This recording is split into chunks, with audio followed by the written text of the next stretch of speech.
తెలంగాణలో 8 స్థానాలు బీజేపీ గెలిచింది, 8 స్థానాలు కాంగ్రెస్ గెలిచింది, 1 స్థానం మజ్లిస్కి వచ్చింది. దీంతో తెలంగాణలో కాంగ్రెస్కు అంటే ఒకవేళ కాంగ్రెస్కి 5-6 స్థానాలకు పడిపోతే కనుక రేవంత్ సర్కారుకు కొంత ఇబ్బంది ఎదురయ్యేటువంటి పరిస్థితి ఉందని చెప్పుకోవడానికి అవకాశం ఉండింది.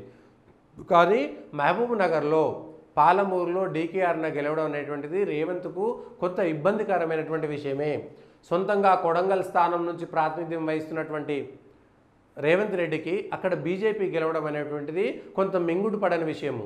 ఓవరాల్గా 8 స్థానాలు వచ్చాయి కాబట్టి ఇబ్బంది లేకపోయి ఉండొచ్చు. కానీ పాలమూరులో డీకేఆర్న గెలవడం అనేటువంటిది కూడా పాలమూరులో తన పట్టు లేదు అనేటువంటిది చెప్పుకోవడానికి సొంత స్థానాన్ని నిలబెట్టుకోలేకపోయాడు.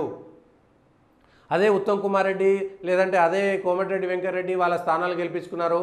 అదే వివేకు పెద్దపల్లిలో తన స్థానాన్ని గెలిపించుకోగలిగాడు.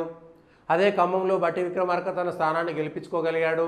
కానీ రేవంత్ రెడ్డి తను పోటీ చేసి సిట్టింగ్గా ఉన్నటువంటి మల్కాజిగిరిలో తనకు నచ్చిన ఎంపీ అభ్యర్థికి టికెట్ ఇచ్చి గెలిపించుకోలేకపోయాడనేటువంటి అపప్రద ఇప్పుడు మూటకట్టుకోవాల్సి వస్తుంది. తను ప్రాతినిధ్యం వహిస్తున్నటువంటి కొడంగల్ స్థానంలో భారతీయ జనతా పార్టీ గెలిచింది, ప్రతిపక్షం గెలిచింది అనేటువంటిది కూడా తనకు కొంత అపప్రద అనేటువంటి మాట చెప్పుకోవడానికి అవకాశం ఉన్నది. సరే, ఓవరాల్గా 8 గెలిచారు కాబట్టి కాంగ్రెస్ పార్టీకి ఏమి చెప్పాల్సినటువంటి అవసరం లేదు. కానీ తెలంగాణ ఫలితాలు చూసిన తర్వాత బీఆర్ఎస్ పార్టీ 3వ స్థానానికి పడిపోయింది. ఓట్ల శాతం తగ్గిపోయింది. 17 స్థానాలలో కేవలం 2 స్థానాల్లో మాత్రమే 2వ స్థానంలోకి వచ్చింది. కేవలం 2 పార్లమెంటు స్థానాల్లో, అది కూడా ఖమ్మంలో మహబూబాబాద్లో మాత్రమే. ఖమ్మంలో మహబూబాబాద్ మాత్రమే ఎక్కడ గెలిచింది? ఖమ్మంలో మహబూబాబాద్లో మాత్రమే గెలిచింది. బీజేపీ ఇక్కడ మొదటి స్థానంలో ఉంటే కాంగ్రెస్ 2వ స్థానంలో ఉంది. బీఆర్ఎస్ 3వ స్థానంలో ఉంది ఆదిలాబాద్లో. పెద్దపల్లిలో బీజేపీ అనూహ్యంగా 3,44,000 ఓట్లు వచ్చినాయి బీజేపీకి. పెద్దపల్లి లాంటి ఏరియాలో 3,44,000 ఓట్లు వచ్చినాయి. కాంగ్రెస్ మెజారిటీ 1,31,000 వచ్చినా కూడా టీఆర్ఎస్ తను ఆలోచించుకోవాలి. 3వ స్థానంలో 1,93,000 ఓట్లు మాత్రమే వచ్చినాయి. ఖమ్మంలో బీఆర్ఎస్కు 3 లక్షల ఓట్లు వచ్చినా కూడా మెజారిటీ 4,67,000 కాంగ్రెస్కి వచ్చినా కూడా 10,000 20,000 రావాల్సినటువంటి బీజేపీకి 1,18,000 ఓట్లు రావడం కూడా. ఖమ్మంలో బీజేపీకి 1,18,000 ఓట్లు వచ్చినాయి. తెలంగాణలో బీజేపీ హవా ఉందని చెప్పడానికి సౌత్ తెలంగాణ పూర్తిగా కాంగ్రెసు, అదే నార్త్ తెలంగాణ పూర్తిగా బీజేపీ వైపుకి వెళ్ళిపోయిందని చెప్పుకోవచ్చు. ఖమ్మంలో బండి సంజయ్ మెజార్టీ పెంచుకున్నాడు. 2,25,000 రికార్డు మెజార్టీ వస్తే బీఆర్ఎస్ ఇక్కడ కూడా వినోద్ కుమార్ 3వ స్థానంలోకి పడిపోయాడు. కాంగ్రెస్ 2వ స్థానంలోకి వచ్చింది. అరవింద్ ధర్మపురి 1,09,000 మెజార్టీ కూడా పెంచుకున్నాడు క్రితంసారి కంటే. ఇక్కడ కూడా బీఆర్ఎస్ 3వ స్థానంలోకి పడిపోయింది. ఇక్కడ ఒక విషయం చెప్పుకోవాలి. అరవింద్ 2019లో గెలిచినప్పుడు బీఆర్ఎస్ అధికారంలో ఉన్నది. యాక్సిడెంటల్ ఎంపీ అన్నారు. యాక్సిడెంటల్ ఎంపీ అనుకోకుండా గెలిచిండు, ఏదో అడ్డుమారు గుడ్డి దెబ్బ అంతేగాని. కానీ వాళ్ళని ఆయన పేరు చెప్పుకొని గెలవలేదు. కాంగ్రెస్ నుంచో ఆయన మా పార్టీ మారినటువంటి టీఆర్ఎస్ నుంచో అరవింద్ ధర్మపురి గెలవలేదు. తను సొంతంగా బీజేపీలో చేరి బీజేపీ ద్వారా ఎంపీగా ఎన్నికయ్యాడు. కేసీఆర్ సీఎంగా ఉన్నప్పుడు వాళ్ళ బిడ్డను సిట్టింగ్ ఎంపీని ఓడించినటువంటి ఘనత ఆయనది. ఆ వెంటనే టీఆర్ఎస్ ఏం చేయాలి? నిజామాబాద్ ప్రజలు ఎందుకో మమ్మల్ని తిరస్కరించారు, ఆ ప్రజలకు మేము అండగా ఉంటాము, నేను నిజామాబాద్ ప్రజల కోసం నిరంతరము కొట్లాడతా, అరవింద్ను ఎండగడతా అని చెప్పాల్సింది పోయి యాక్సిడెంటల్ ఎంపీ ప్రజలు ఆయనను గెలిపిస్తే ఆయనను అవమానించేటువంటి పరిస్థితి తీసుకొచ్చింది. ఇవాళ యాక్సిడెంటల్ ఎంపీ ఎవరు? 2వసారి నిలబెట్టుకోవడమే కాకుండా తన మెజార్టీని పెంచుకొని అక్కడ కవిత ఏకంగా పోటీ చేయలేనటువంటి స్థితిలోకి పడిపోయింది. ఎవరు? మళ్ళీ కవిత పోనీ నేను ఎంపీగానే పోటీ చేస్తానని పదవి తీసుకోకుంటున్నదా? ఉండలేక ఎమ్మెల్సీ తీసేసుకున్నది. పాపం నేను తప్పు పట్టట్లేను, మీ పార్టీ మీ ఇష్టం కావచ్చు, కానీ మీరు ఇతరులను విమర్శించినప్పుడు యాక్సిడెంటల్ ఎంపీ అని ఎట్లా అనగలిగారు? తను మిమ్మల్ని ఓడిస్తే మేము ప్రజల దగ్గరికి వెళ్ళి మేము మళ్ళీ అరవింద్ను ఓడిస్తా అని చెప్పాల్సింది పోయి ఇవాళ కవిత గారు పోటీ చేయలేనటువంటి పరిస్థితి. అరవింద్ మళ్ళా రెండోసారి గెలిచాడు. నిజామాబాద్ ప్రజలు మెజారిటీ కూడా పెంచారు. పసుపు బోర్డు తెస్తా అని తెచ్చుకున్నాడు. మళ్ళీ నేను కోరుట్లలో ఓడిపోయిన తర్వాత కూడా అక్కడ టీఆర్ఎస్ చేతిలో ఓడిపోయినాను, ఇవాళ కోరుట్లలో మెజారిటీ వచ్చింది. సో ఇవన్నీ అంశాలు పరిగణలోకి తీసుకోవాలి.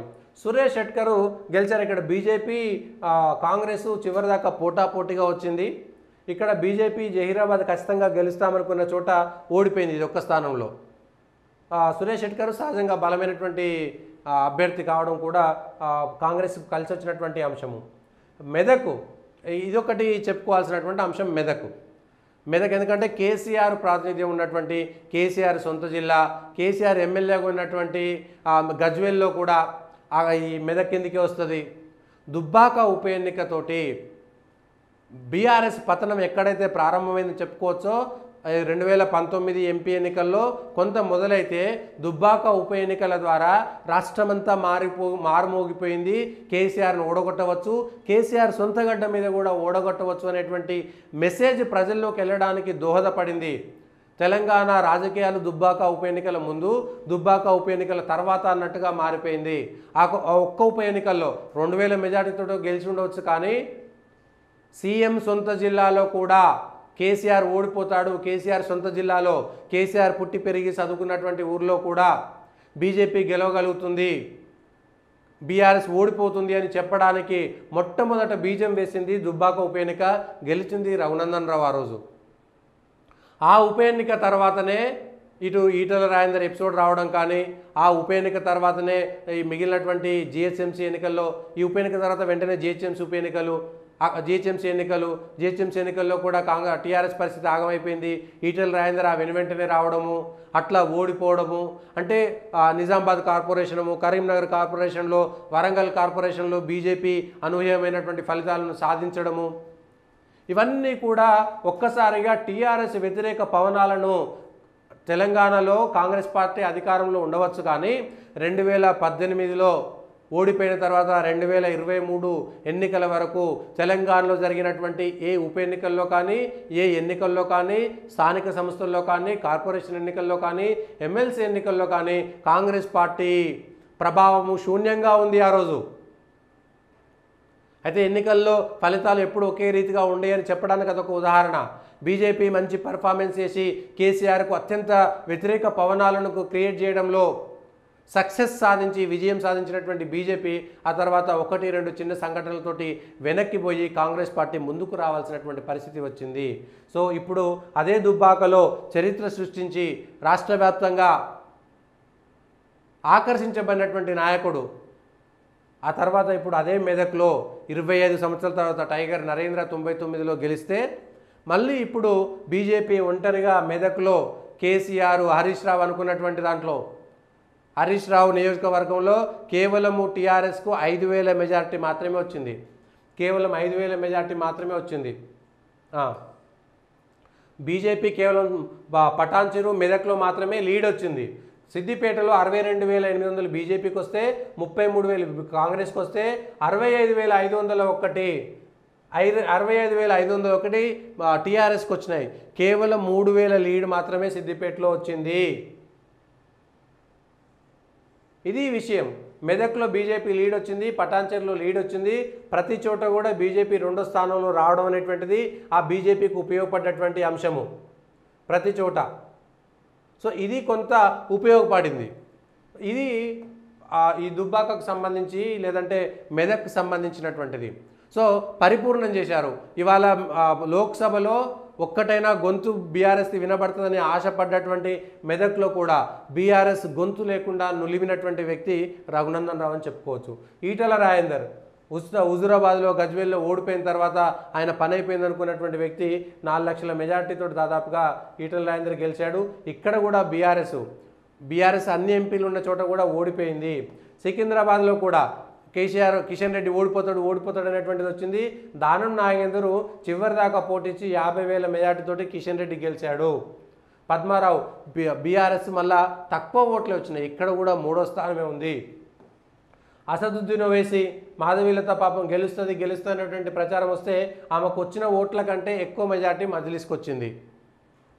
ఆమె గ్రౌండ్లో పూర్తి స్థాయి అవగాహన లేకపోవడం ఒక కారణం ఏంటొచ్చు. మాధవీలతకి అనవసరమైనటువంటి హైప్ ఒకటి క్రియేట్ చేసుకొని శ్రేణులను సంసిద్ధత చేసుకోవడంలో, శ్రేణులను కలుపుకపోవడంలో కొంత విఫలమవడం కానీ, ఏడాది పాటు అక్కడ చేస్తున్నటువంటి మీడియాలో వచ్చినటువంటి హైపు గ్రౌండ్ లెవెల్లో లేకపోవడం కానీ, ఇంకా మిగిలినటువంటి అంశాలు పరిపక్వత, రాజకీయ పరిపక్వత పూర్తి స్థాయిగా రాకపోవడం కూడా కొంతవరకు చెప్పుకోవచ్చు. ఒక గట్టి పోటీ ఇచ్చింది ఒక మహిళ ఉండి మజ్లిస్ అసదుద్దీన్ ఓవైసీకి గట్టి పోటీ ఇచ్చింది అనేటువంటి విషయాన్ని చెప్పుకోదలిసిన కూడా రావాల్సినటువంటి ఓట్లు మాత్రం రాలేదు.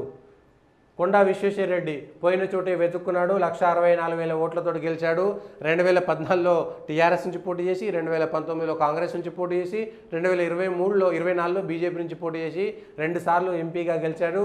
డీకే అరుణ చివరి దాకా పిల్లి ఎలుక సంగ్రామం లాగా గెలిచినటువంటిది స్థానం మహబూబ్ నగర్ పాలమూరు 4,500 ఓట్లతోటి గెలిచారు. ఇక్కడ రేవంత్ రెడ్డిది ఇది కూడా కీలకమైనటువంటి స్థానం. ముఖ్యమంత్రి రేవంత్ రెడ్డి గారి సొంత నియోజకవర్గం. మల్కాజ్గిరి ఎట్లయితే సిట్టింగ్ స్థానం అనుకున్నా కూడా ఆయన కొడంగల్లో గెలిచిన తర్వాత అది కొంత ఇబ్బందికరమైనటువంటి, ఆయన అప్రతిహత జైత్రాత అనుకుందాము, లేదంటే ఆయనకు సంబంధించినటువంటి పేరుకు కొంత మచ్చ వచ్చేటువంటిది ఇది. ఇక్కడ మహబూబ్ నగర్లో డీకే అరుణ గెలవడం కూడా కొంత కాంగ్రెస్ పార్టీకి ఇబ్బంది కలిగేటువంటి అంశమే. ఇదొకటి. ఇక్కడ కూడా టీఆర్ఎస్ 3వ స్థానంలోకి పడిపోయింది. నాగర్ కర్నూల్లో భరత్ కాకుండా వాళ్ళ ఫాదర్ రాములు పోటీ చేస్తుంటే గెలిచేవాళ్ళు. ఇక్కడ బీఆర్ఎస్ 3వ స్థానంలో కూడా ఉన్నా కూడా ఆర్ఎస్ ప్రవీణ్ కుమార్ మంచి ఓట్లను తెచ్చుకున్నాడు. 3,19,000 అంటే మిగిలిన వాళ్ళకంటే ఎక్కువ కూడా కొన్ని మంచి ఓట్లు వచ్చినాయి ఇక్కడ. దాంతో ఇక్కడ బీజేపీ ఓడిపోవడానికి అదొక కారణము. బీజేపీ బీఆర్ఎస్ మధ్యన 94,000 ఓట్లు, బీజేపీ కాంగ్రెస్ మధ్యన 94,000 ఓట్ల ఉన్నా కూడా ఈ ఆర్ఎస్ ప్రవీణ్ కుమార్ మంచి పర్ఫార్మెన్స్ ఇవ్వడం వల్ల బీజేపీ వెనుకబడిపోయింది. భరత్ కాకుండా పోతుగంటి రాములు పోటీ చేసి ఉంటే అది కాస్త మారిపోయేటువంటి అవకాశం ఉందనేటువంటిది ఒక చర్చ. Nalgonda majority 5,59,000 majority, highest majority. ఒక హుజూర్ నగర్లో ఉత్తమ్ కుమార్ రెడ్డి స్థానం నుంచే 1,00,000కు పైగా ఓట్లు వచ్చినాయి. కోదాడలో వాళ్ళ భార్య ప్రాతినిధ్యం వహిస్తున్న కోదాడలో 1,00,000 ఓట్ల దాకా వచ్చినాయి. 95,000 1,00,000 ఓట్లు వచ్చినాయి. 2 నియోజకవర్గాల్లోనే 2 లక్షల మెజారిటీ వచ్చింది, కోదాడ హుజూర్ నగర్ కలిపి. సో ఉత్తమ్ కుమార్ రెడ్డి సక్సెస్ అయ్యాడు ఆ విషయంలో. సైదిరెడ్డి బీజేపీ అనుయంగా గతంలో 50,000 40,000 ఓట్లు వస్తే 2,24,000 ఓట్లు బీజేపీ 2వ స్థానంలో ఉంది. ఇక్కడ నిజానికి బీజేపీ 3వ స్థానంలో ఉండాల్సింది రెండో స్థానంలోకి వచ్చింది. ఈ 3-4 స్థానాల్లో బీజేపీ కనుక అసెంబ్లీ ఎన్నికలు అయిపోయిన వెంటనే ప్రచారం చేసి అభ్యర్థులు పోయి ఉంటే కనుక కొంత మంచి పర్ఫార్మెన్స్ వచ్చేదేమో అనేటువంటిది ఒకటి కనబడుతున్నది ఫలితాల విశ్లేషణ ప్రకారం. రఘువీర్ రెడ్డి, జానారెడ్డి ఇద్దరు కొడుకులు, ఒకరు ఎమ్మెల్యే ఒకరు ఎంపీ. వాళ్ళ వారసులు సక్సెస్ఫుల్గా వెళ్ళిపోవడంతో ఇప్పుడు జానారెడ్డి గారు హాయిగా రిటైర్ అయిపోయిన అనేటువంటిది సంతోషంగా ఉండవచ్చు. సిహెచ్ కిరణ్ కుమార్ రెడ్డి, చామల కిరణ్ కుమార్ మెజారిటీ 2,22,000 నల్గొండలో. నిజానికి ఇక్కడ బూర నరసయ్య గౌడ్ చాలా గట్టి పోటీ ఇచ్చారు. 4 లక్షల ఓట్లు బీజేపీకి వచ్చినాయి. ఒక దశలో పోటాపోటీ ఉంటుంది అనుకున్నది కాస్త 2 లక్షల మెజారిటీ వచ్చింది. సో అది కూడా బూర నరసయ్య గౌడ్ గెలుస్తాడనేటువంటిది. ఇక్కడ టీఆర్ఎస్ కూడా కొంత మంచి ఓట్లు వచ్చినాయి. టీఆర్ఎస్ 3 లక్షల ఓట్లు రావడం కూడా బీజేపీకి కొంత దెబ్బ తగిలిందనే విషయాన్ని మనం చెప్పుకోవచ్చు. కడియం కావ్య చివరి దాకా బాగా జరిగింది. ఆరూరు రమేష్ రావడం వల్ల బీజేపీకి 3,60,000 ఓట్లు వచ్చినాయి. ఇక్కడ కూడా టీఆర్ఎస్ 3వ స్థానంలోనే ఉంది. ఇక్కడ కూడా టీఆర్ఎస్ 3వ స్థానంలో ఉంది. ఇట్లా కడియం కావ్య 2,20,000 మెజార్టీతో వచ్చింది. ఆరూరు రమేష్ కానీ లేకపోతే ఆ తర్వాత వచ్చిన 6-7 మంది జహీరాబాద్లో కానీ బీబీ పాటిల్ ఒక 3-4 నెలల ముందు నుంచి ప్రచారం చేసి ఉంటే ఈ స్థానాల్లో కూడా బీజేపీ మంచి పర్ఫార్మెన్స్ వచ్చేది, కాంగ్రెస్కు గట్టి పోటీ ఇచ్చేది అనేటువంటిది క్లియర్ కట్గా అర్థమవుతుంది వచ్చినటువంటి ఓట్లను బట్టి. మహబూబాద్లో 3,44,000 మెజారిటీ. కాంగ్రెస్ గెలిచిన ప్రతి చోట మంచి మెజారిటీతోనే గెలిచింది. దాదాపుగా అన్ని 1,00,000కు పైగా ఓట్లే ఉన్నాయి. ఒక పెద్దపల్లిలో ఒక నాగర్ కర్నూలు ఒకటే 90,000 ఏమున్నాయి. మెజారిటీ 3,44,000. ఇక్కడ బీఆర్ఎస్ 2వ స్థానంలో ఉన్నది. సీతారాం నాయక్ 1,08,000 ఓట్లు వచ్చాయి. ఇక్కడ కూడా బీజేపీకి 1,00,000 ఓట్లు రావడం, ఖమ్మంలో మహబూబాద్లో 1,00,000 ఓట్లు, ఇక్కడ నల్గొండలో 2 లక్షల పైచిలకు ఓట్లు రావడం అనేటువంటిది కూడా కొంత ఆశ్చర్యానికి గురి చేసేదే. అంత లేదు కానీ అన్ని ఓట్లు రావడం అనేటువంటిది తెలంగాణలో బీజేపీ వేవ్ ఒకటి క్రియేట్ అయిందని చెప్పడానికి. సో ఆ వేవ్లో గెలవాల్సింది ఒకటి జహీరాబాద్. భారతీయ జనతా పార్టీ ఆశ పెట్టుకున్నది గెలుస్తామని నమ్మకంగా ఉన్నటువంటిది జహీరాబాద్ ఒకటి. జహీరాబాద్లో కామారెడ్డి ఎల్లారెడ్డి 2 బీజేపీకి లీడ్ ఇచ్చిన, మిగిలిన స్థానాల్లో లీడ్ రాకపోవడం అనేటువంటిది కూడా వచ్చింది. సో తెలంగాణలో భారతీయ జనతా పార్టీ ఇప్పుడు బీఆర్ఎస్కు సంబంధించినటువంటి ఆ ప్లేస్ని ఫుల్ఫిల్ చేస్తుందా లేదా? 8 మంది ఎమ్మెల్యేలు ఉన్నారు, 8 మంది లోక్సభ సభ్యులు ఉన్నారు, ఒక రాజ్యసభ సభ్యుడు డాక్టర్ లక్ష్మణ్ ఉన్నాడు, ఒక ఎమ్మెల్సీ ఏవిఎన్ రెడ్డి ఉన్నారు. సో ఇంతమంది ప్రజాప్రతినిధులతో ఇప్పుడు తెలంగాణలో భారతీయ జనతా పార్టీ బీఆర్ఎస్ పార్టీని కబ్జా చేసి ఆ స్థానాన్ని కబ్జా చేసేటువంటి అవకాశం ఉందా? బీఆర్ఎస్ను వెనక్కి నెడుతుందా? బీఆర్ఎస్కి ఇప్పుడు ఉన్నటువంటిది దినదిన గండం. బీఆర్ఎస్కు తెలంగాణలో ఇప్పుడున్నది దినదిన గండం. ఆ ఎమ్మెల్యేలు ఉంటారా ఉండరా? ఎమ్మెల్యేలు ఎంతమంది వెళ్ళిపోతారు? ఒకటి, ఎమ్మెల్యేలు కాంగ్రెస్ వైపు పోవడానికి అవకాశం ఉన్నది. ఎమ్మెల్యేలు కాంగ్రెస్ వైపు పోవడానికి అవకాశం ఉన్నది. ఎందుకంటే అధికారంలో ఉన్నది వాళ్ళే కాబట్టి సహజంగా ఎమ్మెల్యేలను కాంగ్రెస్ పార్టీ తీసుకుంటుంది. ఎమ్మెల్యేలు కూడా అధికారంలో ఉన్నటువంటి కాంగ్రెస్ వైపు వెళ్ళడానికి అవకాశం ఉంటుంది ఎక్కువగా. ఇక స్థానికంగా ఉండేటువంటి నాయకత్వము, ఎంపీటీసీ, జెడ్పీటీసీ ఆ స్థాయిలో ఉండేటువంటి వాళ్ళు, మార్కెట్ కమిటీ, ఎమ్మెల్యేల కంటే కింద ఉండి ఎమ్మెల్యేలకు పోటీ చేయలేకుండా ఆ స్థాయిలో ఉండేటువంటి వాళ్ళు, జెడ్పీటీసీకో, ఎంపీపీకో, ఎంపీటీసీకో, లేదంటే గ్రామంలో సర్పంచులు ఆ స్థాయి నుంచి 2వ తరగతి వరకు అంటే 2వ శ్రేణి నాయకులు ఎవరైతే ఉంటారో వాళ్ళంతా కూడా అధికారంలో ఉండేటువంటి కాంగ్రెస్ అవసరమైతే కాంగ్రెస్కి వెళ్తారు. కానీ అక్కడ కాంగ్రెస్ ఆల్రెడీ ఫుల్ ఉంది, కాంగ్రెస్లో పోతే మళ్ళీ మనకు పెద్ద గుర్తింపు ఉండదు, టికెట్లు రావు, సర్పంచ్ ఎంపీటీసీ పోటీ చేయలేకపోతే ఆల్టర్నేట్ కింద బీజేపీ వైపు వెళ్ళడానికి అవకాశం ఉంటుంది. 8 స్థానాల్లో బీజేపీ ఇప్పుడు ఎంపీలు ఉన్నాయి, 8 స్థానాల్లో ఎమ్మెల్యేలు ఉన్నాయి, ఎమ్మెల్సీ ఉంది. కాబట్టి కొంత ఒక 20-30% బీఆర్ఎస్ శ్రేణులు ఇప్పుడు బీజేపీ వైపు మొగ్గు చూపడానికి అవకాశం ఉంటుంది, తమ అవసరాల కోసం కానీ తమ అవకాశాల కోసం కానీ. అయితే కాంగ్రెస్లోకి వెళ్ళడానికి అవసరం కోసం, అవకాశాల కోసం బీజేపీలోకి రావడానికి చాలా ఉంది. బీఆర్ఎస్ పరిస్థితి కారు సారు సర్కార్ అని 2019లో అంటే హిందుగాళ్ళు బొందుగాళ్ళనికి బొందబెట్టారు. అప్పుడు హిందుగాళ్ళు బొందుగాలనందుకు ఈసారి రాముడు తెలంగాణలో, యూపీలో పనిచేశారో లేదో రాముడి బాణం కానీ తెలంగాణలో పనిచేసింది. తెలంగాణలో పనిచేసి ఆ రామ జై శ్రీరామ్ అంటే కడుపు నిండుతుందా అనేటువంటి మాట అన్నందుకు బీఆర్ఎస్ పార్టీ పూర్తిగా పక్కకు పోయింది. 17లో ఒక్క స్థానంలో కూడా గెలవలేదు. ఖమ్మం మహబూబాద్లో మాత్రమే 2వ స్థానంలో ఉన్నది. 14 చోట్ల గులాబీ పార్టీ 3వ స్థానానికి ఇక్కడ బీఆర్ఎస్ నిజామాబాదు, జహీరాబాదు, ఆదిలాబాదు, హైదరాబాద్, చెవెల్లా, మల్కాజ్గిరి, మహబూబ్ నగర్ స్థానాల్లో డిపాజిట్లు కూడా కోల్పోయినటువంటి స్థానాలు. ఒకప్పుడు ఇన్ని స్థానాల్లో బీజేపీ డిపాజిట్ కోల్పోయిందని హేళన చేశారు కదా, ఇవాళ బీఆర్ఎస్ కూడా డిపాజిట్లు కోల్పోయినటువంటి పరిస్థితి వచ్చింది.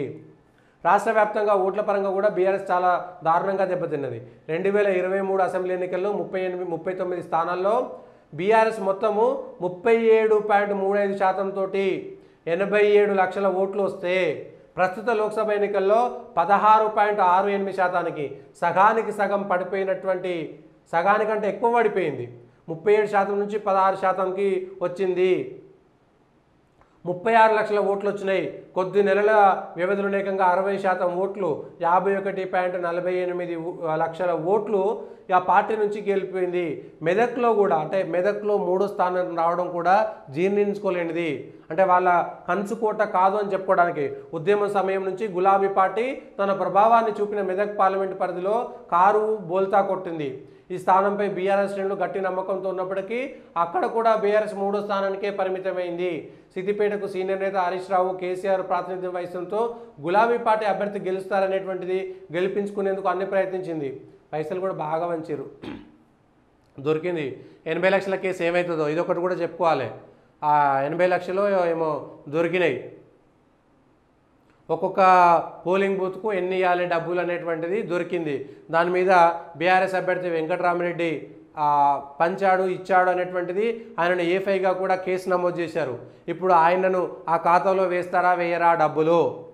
80 లక్షలు దొరికినాయి. 80 లక్షలు కూడా పంచడానికి మా అభ్యర్థి వెంకటరామిరెడ్డి ఇచ్చారని రెడ్ హ్యాండెడ్గా దొరికినటువంటి డబ్బులు ఇప్పుడు ఆయన ఖాతాలో వేస్తారా వేయరా? వెంకటరామిరెడ్డి భవిష్యత్తు ఏమిటి? ఎమ్మెల్సీగా ఉంటాడు ఆయన. కానీ అటు డీసీపీ రాధాకిషన్ రావు కన్ఫెషన్ స్టేట్మెంట్లో కూడా ఎన్నికల్లో 2023 ఎన్నికల్లో డబ్బులు పంచింది రాజపుష్ప అనేటువంటి సంస్థ నుంచి అనేటువంటిది రాధాకిషన్ రావు ఇచ్చాడు. సో ఇప్పుడు వెంకటరామరెడ్డి భవిష్యత్తు ఏమిటి అనేటువంటిది చూడాలి. అధికారంలో టీఆర్ఎస్ లేదు, అక్కడ గెలిచింది రఘునందన్ రావు రోజు ఒడుస్తూనే ఉంటాడు. ఇక వెంకటరామరెడ్డిని అరెస్ట్ చేస్తారా చేయరా? 2 కేసులు ఉన్నాయి. ఎన్నికల్లో డబ్బులతో దొరికినటువంటి కేసు ఒకటి ఉన్నది, 2023కు సంబంధించినటువంటి డబ్బులు పంచినటువంటి కేసు ఒకటి ఉంది. అసలే న్యాయవాది రఘునందన్ రావు. అది ఎక్కడ దాకా పోతుంది, ఎన్నికల కమిషన్ ఏం చేస్తుంది, లేకపోతే పోలీసు వాళ్ళు ఏం చేస్తారో చూడాలి. ఆ కేసు ఎక్కడ దాకా పోతుందో చూడాలి. వెంకటరామరెడ్డి పరిస్థితి ఏమిటనేటువంటి చూడాలి. ఆశించిన ఫలితం మెదక్ పార్లమెంట్ పరిధిలో 7 అసెంబ్లీ స్థానాల్లో 6 టీఆర్ఎస్ ఎమ్మెల్యేలు ఉన్నా, ఒక చోట కాంగ్రెస్ ఎమ్మెల్యే ఉండగా ప్రజలు బీజేపీ అభ్యర్థిని గెలిపించారు. ఇక మల్కాజ్గిరిలో అయితే అన్ని టీఆర్ఎస్ ఉన్నా కూడా బీఆర్ఎస్ ఎమ్మెల్యే ఉన్నా 3వ స్థానం వచ్చింది. శాసనసభలో ప్రధాన ప్రతిపక్షంగా ఉన్న ఎంపీ స్థానం కూడా దక్కించుకోలేదు. రేపు కేసీఆర్ ఏం చెప్పబోతున్నారు, కేసీఆర్ ఏం మాట్లాడబోతున్నారు, ఈ విషయాలు కూడా క్లారిటీ రావాలి. పోనీ 4 ఎంపీలు ఉన్నారు, కేంద్రంలో బేరం ఆడుకుంటామనేటువంటి పరిస్థితి కూడా లేదు. ఇప్పుడు సంకీర్ణ సర్కార్ వస్తుంది అనేటువంటి మాట అన్నారు, సంకీర్ణ సర్కార్ వచ్చింది, కానీ ఏం పరిస్థితి? ఏమీ లేదు. ఇదొక అంశము. ఇవి ఈ ఓవరాల్గా ఉన్నటువంటిది. వీళ్ళు ఎమ్మెల్యేలుగా ఓడి, ఎంపీలుగా ఓడి, ఎమ్మెల్యేలుగా సేఫ్. దానం నాగేందరు, పద్మారావు, అట్లనే ఎమ్మెల్సీ ఉన్న వెంకటరామరెడ్డి కూడా ఎమ్మెల్సీ ఉంటాడు మెదక్ నుంచి. వీళ్ళిద్దరు ఎమ్మెల్యేలుగా ఉండి ఎంపీలుగా పోటీ చేశారు కాబట్టి వీళ్ళిద్దరూ సేఫ్గా ఉంటారు. ఇది పద్మారావు సికింద్రాబాద్ నుంచి పోటీ చేసినటువంటి పద్మారావు సికింద్రాబాద్ ఎమ్మెల్యే, దానం నాగేందర్ ఖైరతాబాద్ ఎమ్మెల్యే. వాళ్ళిద్దరూ సేఫ్గా ఉన్నారు. సో ఎట్లా చూస్తామనేటువంటిది. ఇంకొకటి పార్టీ మారిన దాంట్లో కూడా బీఆర్ఎస్ నుంచి పార్టీ మారిన దాంట్లో సైద్ రెడ్డి, బీబీ పాటిలు, ఆరూరు రమేష్, భరత్ కుమారు, సీతారాం నాయకు, వీళ్ళందరూ గోమాస శ్రీనివాసు, వీళ్ళందరూ పార్టీ మారినా కూడా ఎవరు గెలవలేదు, వాళ్ళెవరూ గెలవలేదు. అది కూడా ఒక అంశం. తెలంగాణకు సంబంధించి ఓవరాల్గా ఏం జరుగుతుంది అనేటువంటి విషయాన్ని చూస్తే పాపం నమస్తే తెలంగాణలో ఏమేసిర్రు అనేటువంటి చూద్దాం అనిపించింది నాకు పుట్టిగానే. గెలిచి ఓడిన మోదీ పార్టీ లోక్సభ ఎన్నికల్లో అరే 3వసారి అధికారంలోకి వస్తే ఆయన 30 సీట్లు తక్కువ వచ్చినాయి అనేటువంటిది స్ట్రెస్ చేస్తున్నారు.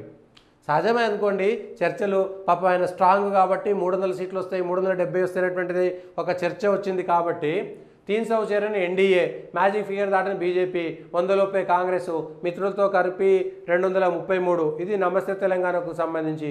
ఏపీలో కూటమి జయబోరి. పాపం 2014లో ఈ సెంటిమెంటు 2014లో ఉన్నోడు ఉండక కేసీఆర్ ఎందుకు అక్కడ మాకు జగన్ వస్తాడని 2014లో మాకు వచ్చినటువంటి సర్వేలన్నీ జగన్ గెలుస్తాడని ఖచ్చితమైనటువంటి సర్వేలు వస్తున్నాయి, మాకు నమ్మకం ఉన్నదని 2014లోకి ఇట్లనే అన్నాడు. 2014లో జగన్ ఓడిపోయాడు. కేసీఆర్ చెప్పిండు, ఓడిపోయాడు. 2019లో ఏం చెప్పలేదు. 2019లో ఏం చెప్పలేదు. అక్కడ జగన్ వస్తాడని చెప్పలేదు, లేదంటే ఇక్కడ చంద్రబాబు నాయుడు వస్తాడని చెప్పలేదు. ఏం చెప్పలేదు, జగన్ వచ్చాడు. మళ్ళీ మొన్న ఆ టీవీ నైన్లో కూర్చొని ఆంధ్రాలో మాకు జగన్ వస్తాడని చాలా స్పష్టమైనటువంటి వివరాలు ఉన్నాయి. కథం జగన్ పని ఆగమైపోయింది. సో జగన్ వస్తాడని నేను చెప్పిన ప్రతిసారి ఓడిపోతున్నాడు. అదొక సెంటిమెంటు.